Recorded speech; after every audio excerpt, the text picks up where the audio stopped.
part 2 of today's response. And he was just talking about the hands-off approach. Well, again, hands-on approach is like the war on drugs is fucked up, or like Hitler was fucked up, or Stalin was fucked up, the Stasi, it was fucked up. Human hands-on approaches usually are fucking fucked up, don't you get it? Well, talking about God will not fix the problems on Earth. God's theory... Ignoring him will make it all worse, trust me. Be fruitful and multiply has absolutely nothing to do with fixing anything here on Earth. Well, I'm the last to be fruitful and multiply, but I'm also saying to those that want to be fruitful and multiply, do it unto God, as I don't do it unto God. To each their own. Simple, really.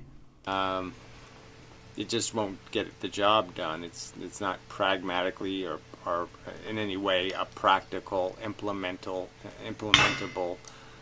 strategy. Most of the God-fearing people in the world are shitheads. Newsflash. Every person on this earth, every human being on this earth can be considered a freaking shithead. Religious, faithful, unfaithful, hater, whatever, all can be considered freaking shitheads. I would say bigger shitheads. Bigger, smaller, a shithead is a shithead and needs saving through an almighty God. Pretty simple. Personally. Okay, teach, not force. Yeah, well, everybody's all for that. But, again, your God doesn't do that. Your God doesn't teach. He doesn't inspire us with words. New Testament, Jesus, anyone? Hello? He basically threatens people, and he exercises those threats. He flooded the planet and killed He's God, after all. everybody. He punished all women for eternity for the sins of Eve. I mean, he's brutal in his force. According to our understanding, maybe, but I look around and I see brutality everywhere, and it's done by human beings. Oops. The application of his force and his draconian punishments. And so, it's just kind of lame to say we, as reasonable people, can't create systems of reward and punishment on this earth that can do any good. We probably could, but from what I'm seeing in history and now, we're failing freaking hard. When that strategy is entirely what God is dependent on. He's totally trying to scare us into performing better, or to bribe us into performing better. It's not about performance, once again, it's about faith. Performance will not save anyone at all. There's nothing, absolutely nothing in the Bible about just do it for the right reasons. Do it because it's the right thing to do, and here's the right... Wait, what? You love your enemies for the right reason. You love one another for the right reason. You treat others as you'd like to be treated because it's the right thing to do. That's pretty much what God is saying since the New Testament. Rational argument. That's pretty rational. Well, okay, loving your enemies is not rational to mankind, I'm pretty sure. None of that. The poor will not be with you always if you do the right thing. He doesn't say things like that. He doesn't say it because it's not the truth. The truth is the poor will be with us always, because we are freaking... our systems will never function fully. It's all about what happens to you. It's not about what happens to the destiny of mankind.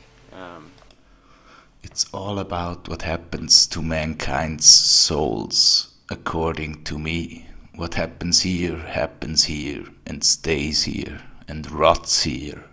He's not putting,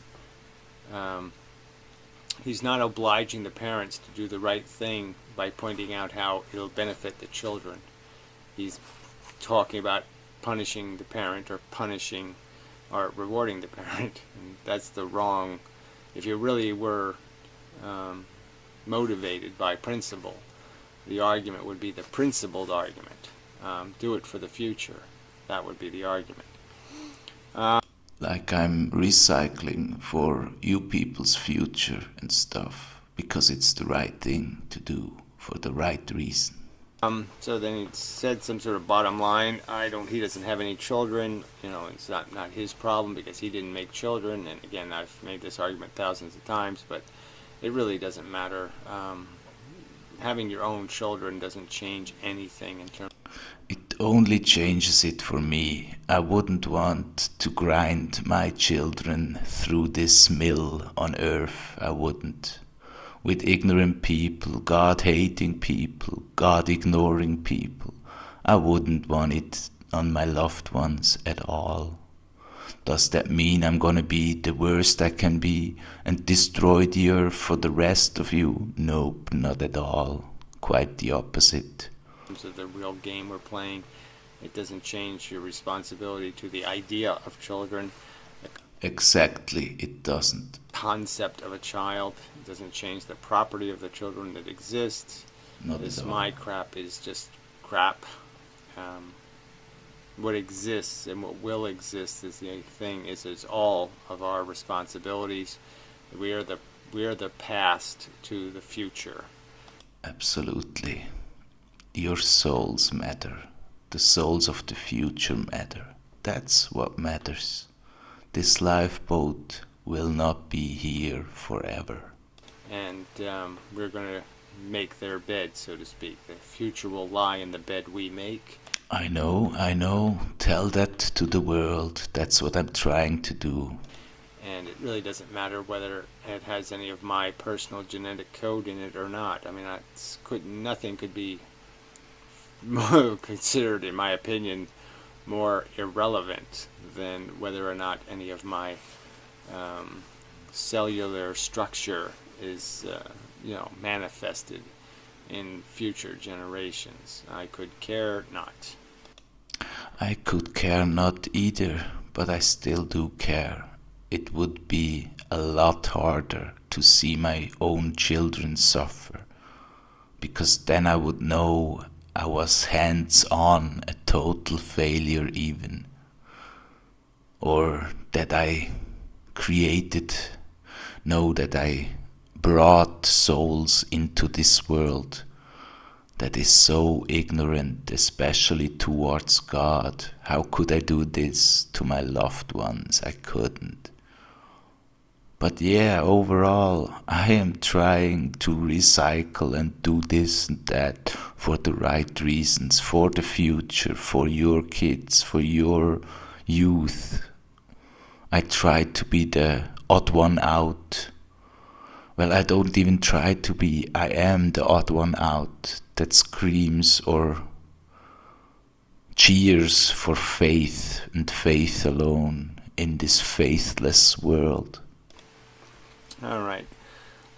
Rich or bad for different reasons. So again, he's just basically trying to put it that this thing that we're all sinners and all sins are the same. So if you step on it, you see a sign that says "Don't walk on the grass," and you walk on the grass, you're just as guilty as the guy who just raped the 96-year-old woman. It's just kind of this bullshit that the nature of our vice, our demonic despotism is all the same, because it's really not. We could tell the difference between people who are really fucktarded and people who are just a little fucktarded. I'd say in general people are pretty fucktarded.